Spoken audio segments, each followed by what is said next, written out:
Inquiry Club is a psychology podcast that makes research and clinical insights fun, relatable, and relevant for your everyday life. So, today we're going to be talking about boredom. So, Christina, do you want to kind of open this up by talking about the psychological explanation of boredom?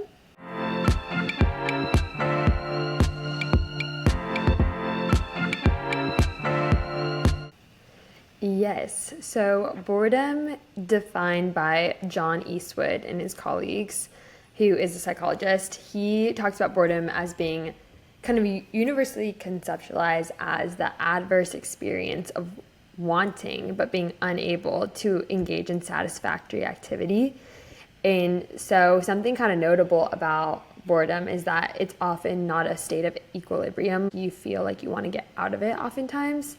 And so it's kind of characterized by a sense of dissatisfaction, a sense of restlessness. And then oftentimes, although this one was a little bit interesting, feelings of weariness where you're kind of bored, but then you don't oftentimes have the strength to get yourself out of the boredom. And so you feel like tired to change your state.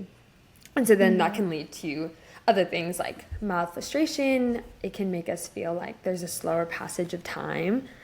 But boredom's kind of interesting because it ultimately can be viewed as a motive of almost a motivator for us to pursue a new goal. And when our current goal ceases to be satisfactory, attractive, or meaningful to the agent or to whoever is existing. I thought that was interesting in terms of an interesting definition at first glance, because I think in many circumstances, I would view boredom as almost essential, like many times when you're studying or when you're working, you're not necessarily like fully engaged, but that doesn't mean you can just like change your goal or change your circumstance. I think there's many questions that can be posed is our boredom due to external circumstances or our internal incapability to focus within the brain? I think could be an interesting place to start. I think especially with the kind of digital age, media environment, are we so overstimulated that we're more inclined towards boredom, whether or not it's whether or not we're like supposed to be bored? Is it more of like a reflection of our incapability to focus? Yeah, which is so interesting because like even when you talk about the definition, it's interesting that it has like adverse in the baseline of it, because like when I almost think about boredom as like neutral of, I guess, like doing something that you don't want to be doing but almost that you have to be doing it, and so it's like the limbo between like I don't like this but it has to happen. But for it to be defined even like at a baseline was like this is an adverse experience, like this is, you know, transient, limbo, adverse, this is something that doesn't want to be happening but it kind of has to. And it's so interesting, even I feel like in recent episodes when we've talked about like a digital world being a frictionless world, and boredom is kind of almost that natural friction that comes with like a physical realm and like waiting the in actual line reality. or And so it is interesting because boredom's, I feel like it's always been around no matter what, but maybe it's more of a topic of conversation in recent years because of the contrast between the frictionless reality of like digital literacy to the frictionful reality that like the real world is. So I feel like that there's kind of like almost a natural juxtaposition between that alone, even if there isn't a huge uptick purely because of that in recent years, you know? Yeah, I love the idea of recently, or not recently, a few months ago, maybe a year ago or something, I randomly came across this interview with, I think, Eva Longoria, whoever's married to Ryan Gosling. Whoever's married to Ryan Gosling, I think it's Eva Longoria, so go off. But she was talking about how she was calling it summer, where she brings back bored for her kids. And I love that because I remember growing up and just having almost like these pining, desperate feelings as a child of being so bored. And then you have to figure out something to do. So then you go on a little adventure through the neighborhood, or you have to call your friend's mom, or I don't know, you just have to do something. It motivates you to do something. But I just remember being in my playroom thinking, I'm so bored, I don't know what to Yeah. do. But I love how much that sparks so much creativity, and just now looking back, so much joy and adventure, Your best I think, in some memories. sense. Yeah. Yeah, the best memories. And we, in our podcast where we talked about extreme recreational play, like one of the benefits of kind of these long-term runs being how your mind has to wander. And it's in some ways kind of boring, but how it's been such a release. And I feel like even in New York, I keep calling it, like I'm not doing AirPods, I'm trying to do AirPods less, and just walk in the streets without any sort of stimulation. And it's been fun because I've just been so much more aware of my surroundings, and I don't even find it boring. Like, I don't really think about an absence of any sort of thing anymore. And but I used to like outside and want to put in music or want to put in a podcast or want to kind of engage with something. And I still obviously, I'm just a girl, but I still want to do that. But I feel like there's something there of people a lot of times. I've been reading this book, Range, that we talked about in one of our previous episodes, and it was speaking. Oh yeah, David Epstein talks about how the solar system, like the explanation of the solar system, was actually figured out by, I don't know who. It's kind of wrong that I don't know, but originally I think Aristotle depicted that the solar system worked like a clock. And the way that that reasoning stood the test of time, like stood several years and years, and no one, had any science to evidence that anything was different. But essentially, like, the man that kind of uncovered this new reality, that it's forces, like polar forces, that kind of pull at each other and like pull and like work with each other, started just observing the sky, and he saw that a shooting star went through. That was the first kind of moment that he felt like a crack in that initial logic, because he was like, oh, if it's like a clock, wouldn't that immediately kind of move the other stars or move the other planets? And furthermore, he kind of went down all these different analogies. He used like analogous thinking to explore how, what it would look like. Essentially, he wrote a publication that he released with no kind of scientific evidence, but essentially just let his mind wander on these things until he created the new like principles of how our solar system and kind of works and how we understand it today. And now we obviously have more of the science behind it, but he created the initial concept based on just observation and letting his mind wander.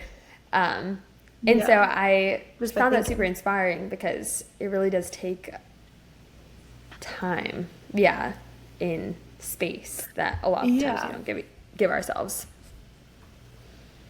I know. I was thinking about that. I don't know if you've been seeing, I feel like my whole Instagram feed is about how produce, like fresh produce and like fresh groceries, is the new status symbol of 2025.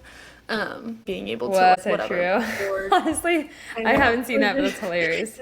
Super chic picture of Hailey Bieber like dropping a ton of fresh produce, and like the status symbol like concept is like she's so rich that she can like be wasteful of that type of thing. And for some reason it like makes perfect sense in my head of like kind of almost an adjacent status symbol is having like free time, of having like time legitimately like dedicated to do nothing.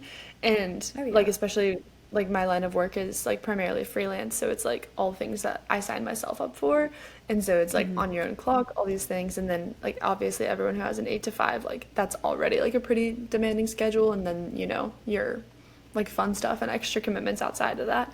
But I feel like I don't know anyone who has a ton of time just to sit around, or even like if they do have a ton of time to sit around, really takes like advantage of that or leans into it as like something that they're proud of. It's like we live in such like busy hustle culture that there's like such a correlation of like, oh, I'm so busy, meaning like I'm so important, I have emails to respond to, I have texts to respond to, I have X, Y, Oh, Z. totally.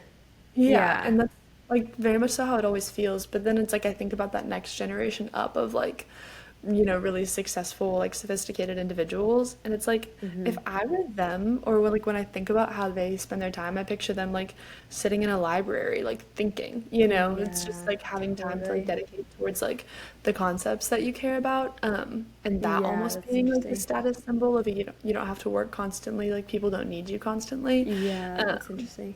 and almost like seeing that of like, what are they using their free time for? Like, what are they thinking about? Like, what are Yeah. those concepts? And even the luxury of like recognizing that that's like a really good and healthy thing.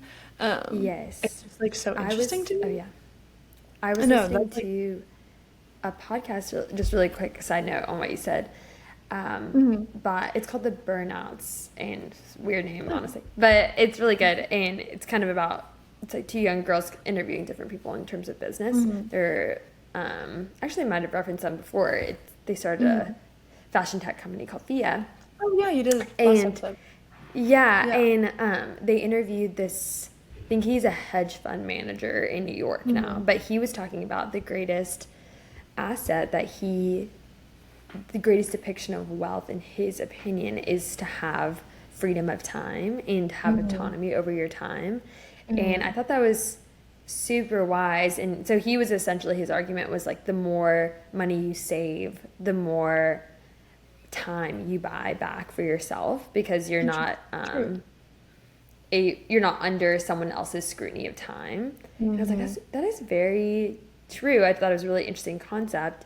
And Mhm. but back to kind of what you were saying, I feel like that is extremely true. When I think of an older generation, I feel like I see them more the prototype, or like, I don't know, Mhm. narrative I have in my head is like, yeah, someone reading in a chair or doing a Yeah. crossword puzzle, or I don't know, I Maybe feel like crossword my puzzle. Just grandpa like would play the piano. I would literally come over to his house and he would be smoking a cigar and playing a piano stop, in the basement. stop. It was, That is I would have like to the go down and funniest kind of hug sound him. I've ever It felt heard. kind of scary at the time. I was like, hi, grandpa. I'm a little bit Um, terrified now. You're like, that's the most luxurious use of time I've ever seen in my life. It's like, you're not running errands, you're not doing You're work, like amazing. you're Yeah. like just doing your hobbies, which is so Yeah. interesting. But honestly, almost like back to boredom. Yeah. Like I loved that you told the story of like growing up and like, you hit that boredom state and then you hit your best idea. And it's almost like the Yes. really fun part only comes right after like you hit the boredom state. But I feel like growing up, I always recognized that it's like once I decided that I was bored, I kind of almost wasn't bored anymore because it Yeah. was, oh, like it's recognizing that you have a change, you need a change in your environment, something has to switch, which Yes. obviously not always possible when you're like, having to study or having to do work or having to do X, Y, and Z. Yes. But at least in more free-form experiences, you're existing, you're having an adverse experience, it's transient, it's limbo, Yeah. and then you decide that you're bored, which is almost reaching a conclusion, and then the next best thing just happens because you decide that you have Yes. to get creative and you have to do X, Y, and Z. Yes. And that's Yes. like almost a little bit where I feel like our culture like misses the mark with boredom because like obviously you can't have the boredom conversation without also having the smartphone conversation, Yeah, but I feel totally. like you almost don't get Don't to want to be that. those girls, but Don't we know, have girls. to. I literally just told Daniel and Bella, like, I was like, I feel like I'm talking about like smartphones too much in these episodes, so I'm I like trying to know. not. Me But it's too. like, how do I had that you thought too. not? Like, how I do was like, oh my you not? gosh. Like, they just so go Not hand in drill this hand. in, but it's so Yeah, integrated, it's unfortunate. I One day think. we'll have a smartphone-less episode. But I feel like it's almost hard to like hit the point of like, oh, I'm bored and this is me deciding that my environment stimulation needs to change because you have Yeah. like your phone that you just pick up constantly, so you never really even like hit that state of awareness towards boredom because you're always like taking the fast exit out of it at least for a Yeah. couple of seconds instead of like being in a state and Yes. then deciding to leave the state. It's almost like, intermission almost, which is kind of so interesting because Yes. when I was researching for this, I was reading a lot about like how the brain uses glucose, which is something that I haven't really Mm. thought too much about, which like obviously it goes hand in hand with running, so like I've thought a little bit about that because when I bonked my Yeah. marathon, as we all know, I got like super delirious because I had no Everything goes back Yeah. to that marathon. But I got super delirious because I had no sugar in my blood system because it was Yeah. like all a nutrition problem and like X, Y, and Z. Everything makes sense. But I Don't worry had no about idea it. that like your brain uses 50% of your body's entire glucose storage. And so every time that you're Yeah, I making remember like hearing that one. little teeny decisions, you're using like glucose. And so I was reading this article that was like essentially multitasking doesn't exist because you're just making like Yes. millisecond decisions like or intermissions towards things, Yes. and that it used to be like humans could have 3 minutes of a task uninterrupted, and now it's like Yes. 45 seconds. And so I know we're that's using, horrifying. it's horrifying. And then when you think about like the nutrition aspect of that, is honestly that makes sense why like the Western diet is so poor, because you almost need so much more sugar to keep up with the multitasking Yeah. element of it Or it all. just If feels you're, like it needs quick dopamine in your brain. yeah, In like that, quick dopamine, quick like way out. It's like using yeah, nutrients every single time that you like change like course of focus, thinking. yes. Yeah, and so it's Yeah. like we're doing that every 45 seconds instead of every 3 minutes. Mm, And so that all just kind of goes into like the fact that we don't reach a point of like, okay, I'm bored and now something has to change and yes. I'm about to have my best idea ever because I decided that Yes. I'm bored because our mindsets are changing every 45 seconds. And then also we're reaching decision fatigue and mental Yeah. exhaustion because our nutrition can't keep up with that.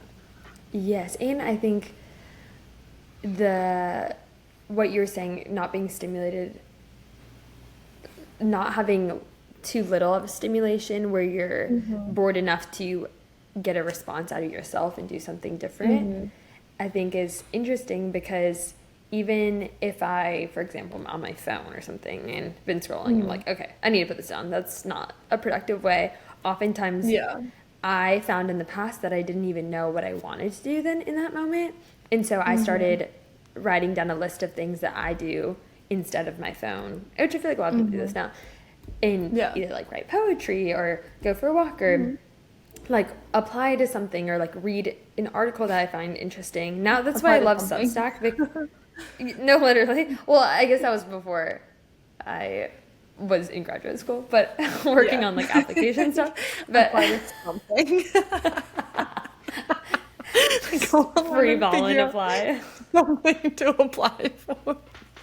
I had like 10 So, like jobs. freshman year of college coded, I remember getting on like basically That's so OSU.com and just being like, what do I do with my time? I signed up for like 4 different clubs. No, so true.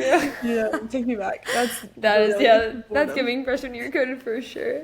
Okay, Yeah. but I also want to talk about what's happening in the brain as well. What was happening was an interesting conversation because Mhm. your brain is essentially stuck between two networks, and your focus Yeah. system that really allows you to get in, what has been coined as the flow state is Mhm. disengaged in a way, but then your imagination can switch on, and Mhm. but the weird caveat is that a lot of times your dopamine is still really low, and so you neither feel like the reward of being in an imaginative state or Mhm. being in a focused state where the time passes really fast. And so it kind of, Mhm. whenever I was pulling research, like it described it as like an attention tug of war. And so you're starting with, they call it a task positive network, the system that kind of keeps Mhm. you focused. It's not sufficiently Mhm. engaged. But then when we kind of talked about this, like your default mode network, the brain system for daydreaming, for self-reflection, for imagining the future, starts to Mhm. activate. And the result is that your brain's kind of like in that in-between limbo state. You can't Mhm. lock in on what's in front of you're wandering. And so your thoughts aren't necessarily satisfying either. Yeah. And then I feel like that kind of goes to like the dopamine and motivation, because Mhm. dopamine, for people that don't know, is the neurotransmitter that is linked to reward and motivation, and it's lowered during boredom. And so this kind of creates that restless feeling that you want stimulation. And a lot of researchers associated also with people almost wanting a sense of meaning. And so when people feel bored, they almost have this feeling that they can be meaningless in some ways. So that like Yeah. instigation is like, oh, I just got to do something that matters or that matters to me. And so, yeah, that's kind of why it's seen to like push us towards novelty or purpose, so to speak. And, you know, like, for example, even like for myself, of like, okay, that's why I have a list of things that push me towards purpose or towards something that I find productive towards a long-term goal or whatnot. But the dopamine's kind of is the brain's reward chemical, and it's signaling that something is like interesting and something's worth attention and that you should change. But I thought it was an interesting conversation too, that some people have a lower baseline for dopamine activity. Like people with ADHD, for example, they are examples of people that have less responsive dopamine systems in their brain. And so a lot of times they seek more like higher stimulus or more stimulus because they need more to like stay engaged. And that's why, like, if you're in line, like, some people can just be vibing and enjoying themselves and kind of go into an imaginative state, or maybe plan what they're going to do later in the week, what they're going to buy at the grocery store, while other people get, I mean, we've all probably been at like the airport when someone's kind of freaking out like behind you, or just adding some really stressful energy, and like they're like panting and they're like stomping their foot, and you're like, chill. But their mind can't engage as constructively or as easily. I thought that was kind of interesting. Yeah, it's so interesting, especially because I feel like, obviously, I feel like anyone who knows that much about me knows that I like love personality differences and like learning about personalities, and that's just an element of one that I never would have even recognized as super different across the board, because I feel like my personality like really naturally like goes into like a more imaginative state, or is like maybe a little bit calmer and like, you know, more not stressful. Like your neuroticism waiting in low. line. Yeah. I have a lower threshold of neuroticism. Yes, exactly. And that was one thing that I was thinking a lot about, like, in preparation for this, because it was interesting that everyone just has a kind of different base level for dopamine. They have an easier time getting into default mode network, or maybe a more difficult time getting into default mode network. And even the personality like traits that go into that, I was literally just love even thinking about them. What's on here, but looking at the big five of like openness, conscientiousness, extroversion, agreeableness, and neuroticism, and like how much those play into even just a state of boredom, if you're able to, you know, be in a default mode network as easily, or if like your brain kind of almost has a more difficult time with it. And I feel like something that I was looking into is, like, again, you're talking about people with ADHD having a lower baseline for dopamine. I was looking at people more prone to depression and anxiety. Almost, I think that it's that they get into, we'll have to double check this, but I think that's they get into their default mode network more easily than other people, and so it's almost too much. They are too easily able to slip into like a really self-reflective state, and like Christina mentioned, default mode network is like a self-reflection. It's kind of like an autobiographical planning. You're thinking about your life, you're thinking about your social connections, you're thinking it's kind of like it's your brain's state that you develop your self-concept or self-actualization in. And so it's like extremely key for processing and understanding your life and being goal-oriented, and it's a really powerful state for your brain to be in. But people more prone to depression and anxiety are probably almost in it too much, and so you kind of, again, like almost miss the mark of boredom, where people less prone to be in default mode network maybe are able to get off the train easier and like go into imagination or go into like goal orientation, or things that, like, you know, fill their time, like Christina was mentioning, with like poetry or going for a run, or, you know, like that one way to get out of boredom. Like these individuals, I think that maybe it'd be like higher neuroticism, like more prone for self-reflection, stay in it too long, and then they're ruminating. And like some personalities are way more prone for rumination than others. And it was, you know, bringing me back to this book that I'm reading right now, and I need to figure out we'll find this for the fact check who writes it, but it's the don't believe everything you think, why overthinking is the beginning and end of your success or something like that. That one of the Beginning of something. doesn't know anything, but it talks a lot about rumination, and like about how thoughts are like not net positive or negative, but like ruminating on them assigns a value to it. And so even finding yourself in a state of boredom or in a state of like default mode network and like allowing thoughts to enter and exit your brain, but then ruminating on them is what makes it like either a positive or negative experience, or it makes you worry more or worry less, or overthink more or overthink less. And it's just so Because ruminating, just so for clarity, ruminating is thinking of things in a way that is often with a negative association and like thinking of it over and over again. Is that correct? Yeah. It's not Kind just of- overthinking, it's I think that it's negative let's find out. spirals of overthinking.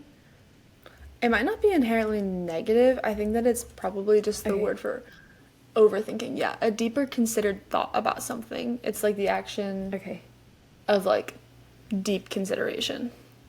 And so Yeah. it's not necessarily like positive or negative, but then like ruminating on it almost like assigns a value of being positive or negative, which is so interesting to think about like in conjunction with boredom, of almost there Yeah. has to be a level of self-awareness of knowing yourself and knowing how your brain behaves in those moments, Yeah. of where it's productive and where it's beneficial for you, and then where maybe you start slipping into being maybe a little bit like more prone for depressive or negative rumination, you know? Yeah, that's interesting. Yeah, it's interesting there's a concept called boredom proneness, and that's different than the actual experience of boredom itself, but it's for example, it's someone that is in an environment like a concert that most people would find very interesting. They lend towards finding it uninteresting. Boring? And so they're Oh, really? more inclined to, boredom. And that's like can influence essentially their worldview based on this research article. And they kind of pulled together like a lot of cumulative research, and essentially people that have more boredom proneness, boredom proneness. That sounds like a crazy word to continue saying. But they're it more sounds made likely up. to be, truly, you're more likely to become frustrated, restless, weary. It's associated with being more harmful when you're bored. So that's like, I told Summer about this story that some man robbed an army tank and drove it through a grocery store, and when asked why he did that, like surely he has to have a great reason, he chalked it up to I was bored. And Which I is, feel like there's crazy. it's crazy, but I feel like there's Crazy actually several stories or several instances, or if you've ever babysat like a kid and they kind of do something a little rogue, and then you ask them why, and they were bored. And Yeah. those who have this kind of more proneness to boredom, it's associated and correlated to more depression and anxiety, anger and aggression, and lower tendency to engage and enjoy thinking, a propensity to make mistakes in completing common tasks, poor interpersonal and social relationships, lower job and life satisfaction, and problem gambling, drug and alcohol abuse.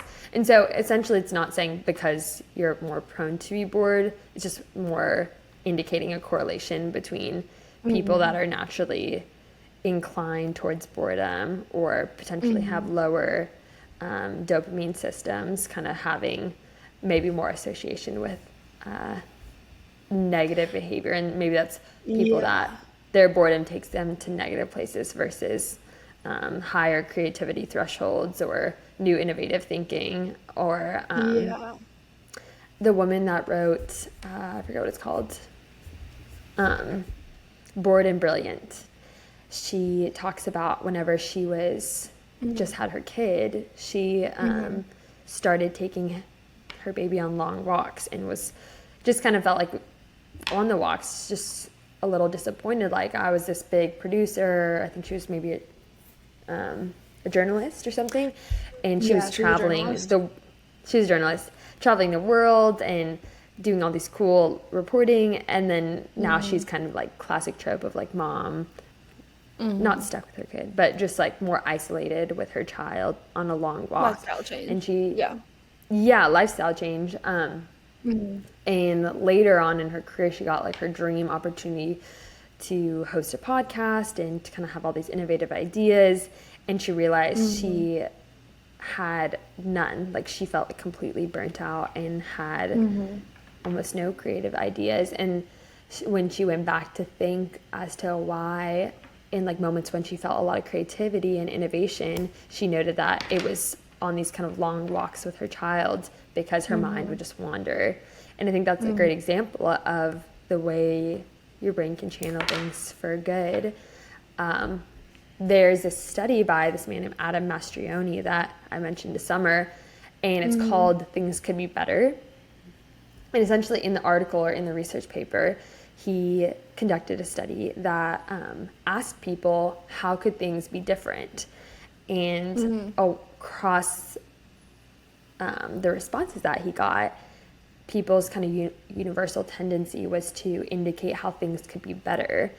And they got participants from the US, Poland, China. Like the consistent response is that things could be better versus like a negative outcome, which I thought was overall interesting, maybe towards the human bias. Like that was kind of the general finding, is like it can offer insight into how human behavior and like a pursuit of happiness, of like if you think about how things could be different, your brain typically is inclined towards how things could be better. And they even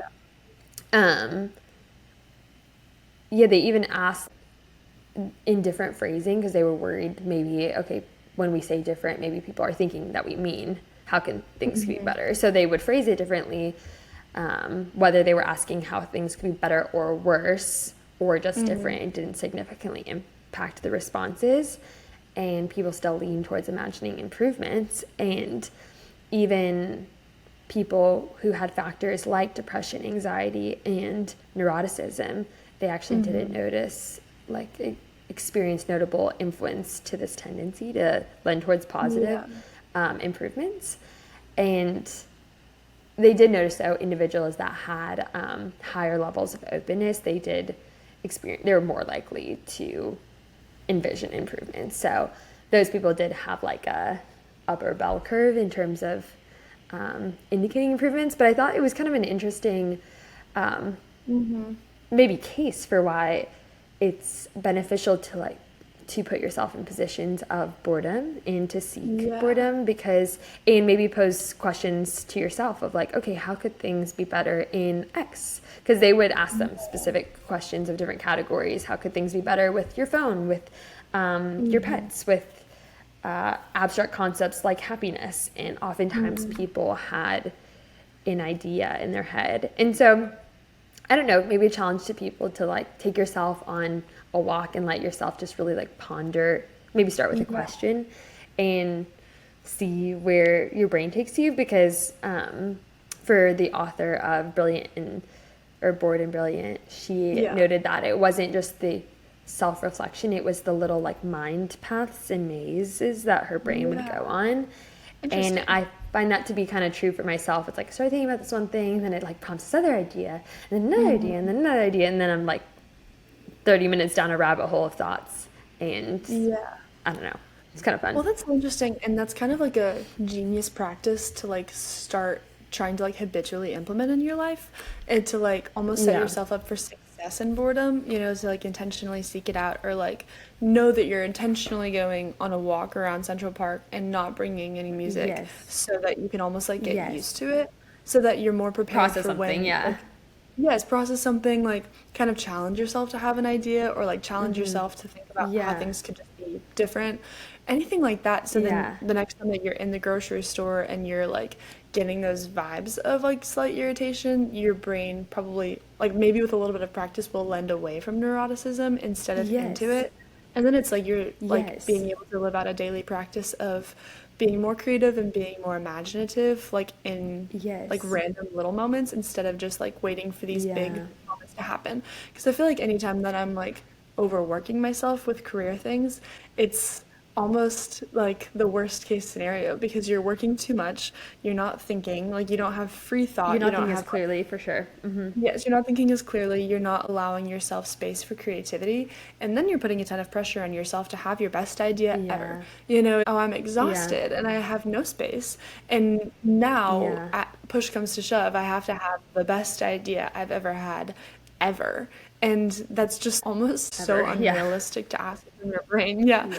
to like be able to conquer that and then to also like do it well on demand when like you aren't used to like the Yeah. daily practice of like almost experiencing that. I feel like it's so interesting, like when you have the conversation of like taking ownership over your own dopamine, because especially like oh, not to have the smartphone conversation yet again, but like we are such like the recipients of dopamine or like I feel like dopamine happens to us as much as like we would like to think That's that a we're good way in to put it. control of it. But I was Yeah. like telling a friend recently that I noticed significant differences in my days if I let myself listen to music in the morning versus if I don't. Like if I like let myself listen to music in the morning right when I wake up or while I'm brushing my teeth or doing things, in my head it's always to set myself up for a good day. But every Yeah. single time it ruins my day. I cannot focus. I for the rest of No, the day I can't summer, think clearly. same. Have you been Same. having that experience? It's horrible. I It's feel like horrible. my new default is sometimes like either an email and then that'll lead me to like an online shopping thing. And it's in my head, it's almost a conversation of, oh, it's helping me wake up. Like I just need a stimulus. Or, Yeah. yeah, maybe like a reel or kind of like an Instagram video or something. And then, yeah, I'll kind of have it on the background of maybe a YouTube video. And then I'm Yeah. just already kind of in like yeah, my brain Yeah. can't think. Is It's fuzzy. experiencing It's this. fuzzy up there. It's fuzzy up there, and then it's Like, almost you can't like detox out of it enough to like reset yes, that's your so true. like board for it. And so Yeah. literally the rest of the day, every single time, I have the least productive day ever. And I at that point have to just like do random tasks to like go get stuff done because you have to. But it's like Yeah. I'm not doing any quality work for the rest of the day, Yeah. which is It's like level insane. goals, which It's are not high most level goals. ideal. Yeah, and it's like all that for just like having fried my like dopamine receptors that early on in the day is like Yeah. so crazy. Yeah. But then just like So even thinking true. about that within a conversation of boredom is like, okay, we're really vulnerable to that first thing in the morning, obviously, but that is something that we continuously do to ourselves like all day. And it's like we do it even without our phones. You know, it's like we do that in Yeah. every little thing. I guess the So phone is true. the main thing. But I feel like you Yeah. just find like little ways out in every single thing across the board.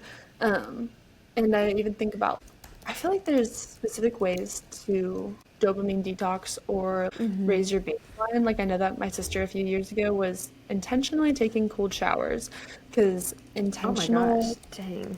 I know, I guess intentional cold exposure raises your base level It's of like the cold dopamine. plunge. Is that Yeah, like it's the like whole the cold cold plunge. plunge argument? Yeah. Yeah, I Okay. feel like it's a part of the whole cold plunge argument, Yeah. definitely. And just like even well, even thinking about that and taking ownership over those receptors and how they understand because it like it is your reward system. And I feel like we've talked about this in recent episodes of the immediate versus the delayed gratification that Yeah. comes inherently with, smartphones and online social media or even emails and things that you may feel like getting a lot done because you're doing it in the moment, but you're kind of Yeah. almost frying your circuit boards to not be able to get into a higher level system of thinking or even secret third option, being able to get bored enough to have the creativity to have like a new Yeah. idea, you know? Yeah. To start something completely new. I feel like that's something else. Like our generation isn't like we're good at creating things, but is it like really novel ideas? I And I think know. that's would be something interesting to explore maybe on a future podcast. Future episode. Yeah. Yeah, future episode. But something I thought maybe could be a good place to end on was based on the Bored and Brilliant. She has like a 7-day experiment that she Oh, kind of takes yeah. people through. And she kind of invites her readers to try a series of daily like tech minimal challenges is what she describes it. And it's Like all to minimal. like reclaim boredom and spark insight, which I thought could be maybe a fun way to challenge people and inspire people to think about, okay, what do I do when I'm bored, and how do I put myself in positions of boredom? And the first is this one's kind of cliche, but some of these are a little cliche in the way they're phrased, but oh my God, I bet they're valuable. So observe yourself, but to track and reflect on your digital habits. I feel like this lens towards digital, but I think habits in general could just be interesting, or like your thought processes in general. Keep devices out of reach when you're in motion specifically. So if you're on a walk or commuting, that's a good time for your brain to kind of wander.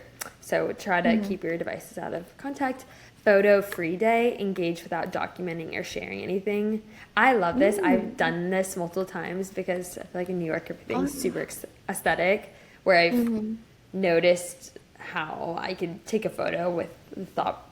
I remember giving myself the challenge. I was like, I want my most interesting and fun memories to be nothing that anyone's seen online. And I feel like that's actually hard to do these days. But it says delete that app, remove the most distracting app from your life, take a fakecation, schedule a mini digital detox, unplug, breathe, and reset. And then observe something else. So shift. I feel like this one's most important because typically it's hard to stop thinking about X, Y, and Z, or it's hard to just stop something. You kind of have to replace it with something else. So shift attention outward, be present with your surroundings. So start trying to notice what smells, or like maybe your senses or what you're seeing. Or I have a notes page that's called Characters of New York. And it just is a fun way to start observing people around me to see if I know any person that's like feels like a character in a movie to me. And use the exercises to set goals. So reflect on what insights boredom reveals about your priorities, which I think is a really interesting place to land. Okay. Yeah, this is also so random, but I feel like I keep getting targeted ads for like that brick. It looks so interesting though, and it just is one of those things that it'd be nice to have access to what you need to have access to, but not have access to the things that are short-circuiting your goals and your deeper creative thinking. Well, guys, thanks for joining us for this episode on boredom, and see what we got wrong in the fact check. See you in a bit. Here, come here. Get in here. We have Heidi in for the fact check. Heidi's in for the fact check. Yay! Okay, wait. Hey guys, welcome to the fact check. Oh, no. Missed y'all. We have a special guest star, Heidi, which I guess will make sense on our next week's episode. Makes sense we're in a basement in New York with Heidi. Lots of crazy stuff. Yeah. We can't really explain anything more than that. Yeah, all will be revealed in time. But so we're going to go ahead and fact check for our boredom episode. So yeah, I guess to get to the fun part, which is the life updates, I'll just go ahead and start reading this.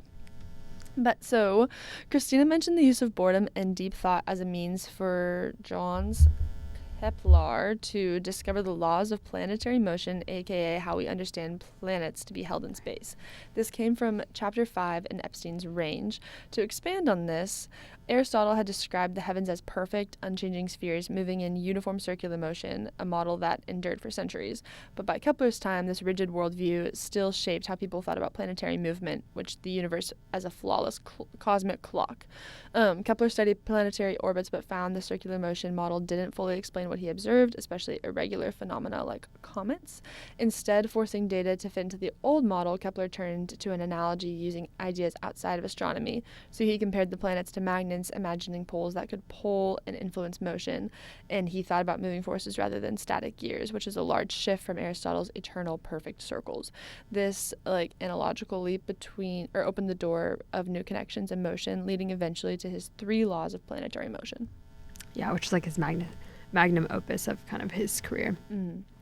So, Heidi, do you want to read Summers? Heidi, correct me. Correct her right to her face. Right here. Tell me how it is, and then also vote me off the island. So Summer draws a comparison between the status symbol of having free time and ability to lounge and relax on vacation in today's culture versus those that had wealth in an older generation using the time as a means to gain knowledge or study. So in many ways, individuals nowadays value experiences and memories in contrast to relaxation. This lends toward the ideas that although having long vacations posted on social media can indicate status, people for the most part associate, according to a 2017 study in the Journal of Consumer Research, found that, especially in the U.S., busyness, not free time, signal status. So people perceive busy individuals as more competent, ambitious, and in demand. And in pre-industrial era, leisure was used to educate the elites for them to paint, think, learn the piano or viola, although they equally used it for unproductive idleness. Nice. That's so interesting. As you can tell, Heidi's our princess. Heidi's our princess. Heidi sounds like a Disney princess. Y'all gotta hear her sing. Yeah. You can't imagine. I can't even imagine, especially the audible Y'all gotta get anyone's worst nightmare invites them to come sit in and then makes them sing. We're forcing her to be in the factory, and then I'm gonna make her do karaoke now. Maybe at the end. Maybe at the end. Heidi sings her life updates. Okay, so Christina highlighted that on the Burnouts podcast episode with Morgan Housel, a venture capital investor and author. In the conversation, Housel emphasizes topics from his book, The Psychology of Money, that saving and investing wisely isn't just about money, but it's about buying freedom. So proper financial planning gives people time and flexibility to make choices in the future rather than being tied to immediate financial pressures. I love that. I've been thinking about that a lot. I've been thinking about that a lot too, especially as like this concept that I was literally just thinking about, like Klarna is super popular. Oh yeah. But it's essentially the exact same thing as a credit card. Yeah. But people, it's like, I have it in my notes. You buy something, pay later. You buy Yes. And pay it's in like installments. Yeah. temporal discounting, which is like indexing on like someone banking on a future version of themselves being extremely different than the present version of themselves, which is never the case. Yeah. Yeah. It's really. It's never different. I'm not a fan of that. So anyway, Summer mentioned the arc of boredom. When you are bored, then you come to terms with this reality, and then subsequently you're able to channel it into something else. This once again aligns with Dr. John Eastwood's research that shows that boredom is dynamic, not static, and can either catalyze creativity or exacerbate a negative mood depending on individual differences and context. His research indicates a similar arc that includes first, understimulation, that the task or environment fails to engage attention. Second, mind-wandering, thoughts drift, which can spark creativity or rumination. And outcome, boredom leads to either insight or problem solving or frustration and distraction. And then fourth, a resolution. So either the engagement returns or boredom persists if no meaningful outlet is found. Keep going. Yeah. Do you want to read that? Yeah, okay, we'll do this one. Summer mentioned that the brain takes up 50% of glucose energy, that the brain is a hungry organ relative to its size, but the 50% figure is a myth. It's closer to 20% of total body energy at rest, not half of all glucose. Oh, golly. Man. Brain 1, Summer 0. Summer mentioned that humans can't multitask, and our attention spans have shrunk to 45 seconds versus a prior to, and I wrote 1/12, but I meant to say 1/2 minutes. 1/12 is so specific. This finding is supported by a research study done by Dr. Gloria Mark, a professor of informatics at the University of California, Irvine, who studies how digital media affects our lives. In her book, Attention Span, A Groundbreaking Way to Restore Balance, Happiness, and Productivity, Mark explains how decades of research have tracked the decline of our ability to focus. So in 2004, the average attention span was 2.5 minutes. Now it went down to 70 minutes, and then the current average is actually 47 seconds. I think I said 47 minutes, but I meant to say 47 seconds if I didn't say that. Mm-hmm. Not only do people concentrate for less than a minute on any one screen, Mark said that when attention is diverted from an active work project, they take about 25 minutes to actually refocus on the task. So honestly, that held me accountable. Yeah, that's gonna hold when me I was studying this week. Yeah. So Summer also draws a connection, love you, Summer, between the brain's Definitely desire off the island for this glucose. week. No. Because the brain runs primarily on glucose, and poor Western diets being quickly fixed to our need for dopamine and lessened attention span culture. So this connection draws important line from research which indicates ultimately creates a cycle of quick bursts of energy but crashes later and impairs memory and reduced hippocampal activity. But sugar itself activates dopamine pathways in the brain's reward system, similar to how multitasking rewards work. This creates a feedback loop. So tired from mental effort, grab sugar, caffeine, short boost, crash, seek more sugar or distraction. Oh gosh, that's like me every day. Yeah, us like right now. That's me right now. So the Western diet, heavy in sugar, pairs with a multitasking culture to fuel short-term dopamine fixes, but at the cost of sustained attention, deep thinking, and long-term cognitive health. Mm-hmm. Oh gosh. Oh gosh. Yeah. Summer reference. Summer reference that people with higher levels of anxiety get into their default mode network more easily, and this makes them more contemplative and melancholy. And this is relatively true. In an fMRI study, anxious individuals sometimes had difficulty suppressing their default mode network activity, which contributes to worry and repetitive negative thinking. Okay. Bring him home. This is, Summer mentioned a book called Don't Believe Everything You Think. The book she's referencing is called Don't Believe Everything You Think, Why Your Thinking is the Beginning and the End of Suffering, in parentheses, Beyond Suffering, by Joseph Nigan. And then you want to finish this off with Christina? Yeah, I got you. Okay, so With Christina. I'll finish this off with Christina. So Christina mentioned me. yeah. What y'all think about that? Christina mentioned a man driving a military tank through a gas station, and when asked about mentioning it, he said that he was just bored. Or when asked about why he did it, he said that he was just bored. We could not find any documentation of I don't know this. where I'm coming up with these things, because on the last one, You did I that also too. did this. Yeah. But You someone had a else basis, referenced that though.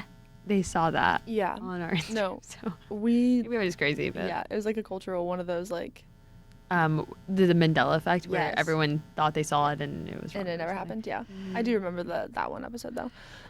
But so we couldn't find documentation of this, but the evidence is the way creativity can spiral towards negative tendencies, which, you know, honestly makes a ton of sense. Even if it was just a fable, it's a cautionary tale. Yeah. But Christina also referenced the book Bored and Brilliant, and this book by Manoush Zomorodi, and then she went ahead and put the phonetics for me. Manoush Zomorodi, so I was a little bit off, is an award-winning journalist, best-selling author, and host of NPR's TED Radio Hour. Word. That's the fact check. Thanks, Heidi, for joining. Yay! It's so fun. Happy to be And- here. Oh, and I guess life updates. I forgot. Yeah. Okay, well, huge life update. I'm in New York right now. Everyone's in New York, and Everyone's you should in get New here too. Yeah. Think about that. We somehow figured out how Yeah, every we're looking single right person. at the camera. Yeah, we're like, you get to New York. Come on. Come on. No, we accidentally stumbled upon our dream week. Yeah. So, We have been literally frolicking. All three of us Yeah. sat in a teeny the Belvedere Castle. Belvedere Castle, don't worry about it, Yeah. for about like at least an hour and a half, and then this Yep. little man played a banjo in the distance. Yeah. I was dramatically retelling all of my best stories, and he like somehow was hitting the climax with like the craziest part of this banjo, and then like a little snapping moment. Yeah. He knew. Yeah, He it was like the knew. best those He was stories honestly I've ever singing gone. with listening, us. Yeah. Yeah, he was listening. I wish. Then No, we've it was gone so for a run. sweet. Me and Summer went for a run Sunday night Yeah. directly to basically Butterfield Market. We, like, in New York. Literally went on a run, met some friends, realized that it closed in basically 10 minutes, so sprinted to get ice cream, and that was the whole run. And that was the whole run, but we Yeah. just bonded. Yeah, it was really sweet. And I'm kind of scared if they ever see this, they're gonna be like, "Why are you talking about me Why so are you much?" talking about us? That's my experience this week, and it's like those new friends. And then Heidi went to a show. Mm-hmm. My brother and I went to a, little art. Is what it was called. Yeah. It's really cool. It was actually a beautiful message, though. Yeah. Yeah, about, you know, depth and complexity of like relationships and friendships, and how it can be perceived different. Yeah, it was only 3 people in the show. 3 iconic people. 3 though. iconic people. Or 2/3 iconic people. I don't know that third one. They're all 3 iconic. But I'm not gonna say their names because I can't remember. Thirds I can't remember the third guy. So 2/3 iconic. We're just gonna bet 3 out of 3. yeah. So is it like 2 out of the 3 people are iconic, or all And 3 then people are one- 2/3 iconic? I like that better. Yeah, I like that one. 66% cool. That one. I'm gonna tag him. Yeah, it's probably accurate. No, literally. It's probably more accurate scientifically. It's probably more That they're accurate scientifically that they're all 66% cool. Yeah. Tina's learning about statistics, so she can like really bring us home on the, you know, metrics of coolness. Yeah, how cool are they? I can never do that. I feel like I'll you never be able to can. do that. And I shall never do that again. I should never do that again. Anyway, I feel like I need to have like a little cape that's like and then it's over. All right, Yeah. it's done. Yeah. We Check. throw something over the camera. Yeah. Okay. Peace. Peace. See you guys next week. Bye.